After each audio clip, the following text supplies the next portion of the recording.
What's good with y'all? For this ambidextrous drawing video, I'm gonna be drawing a bunch of forest wildlife with both of my hands.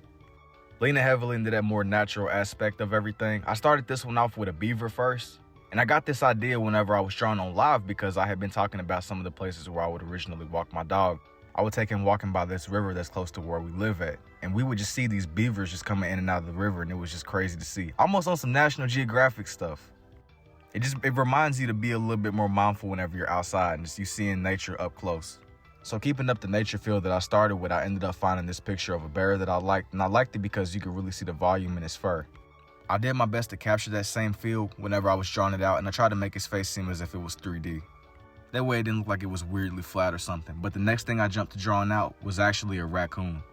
I didn't even bother going ahead and drawing out his full body as I wanted to get a lot of different animals drawn on here. I try to keep these moving, and I don't like to stay on the same thing for too long. But getting the light and the dark spots right, that was a bit of a challenge, especially with the red and blue, but I made it work. And then more towards the bottom left of the page, I went through and I drew out a deer. I didn't want to have its antlers overlap my original bear drawing or even the beaver that I started with, so I had to kind of be a little bit more mindful of how everything was coming together. I kept my scribbly texture up, and I tried to make everything just seem layered with both the red and the blue.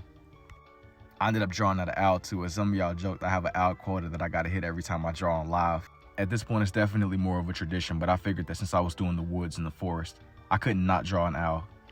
The next animal I jumped to drawing out was actually the face of a squirrel. This one was a little bit more expressive because after I got done drawing his face, I later changed my mind again, and I drew out a portion of his body too. But here's for the red lens, and now for the blue. Let me know what y'all think about this one down below, and if you're interested in seeing more, don't forget to like and follow, and I will see you on the next one.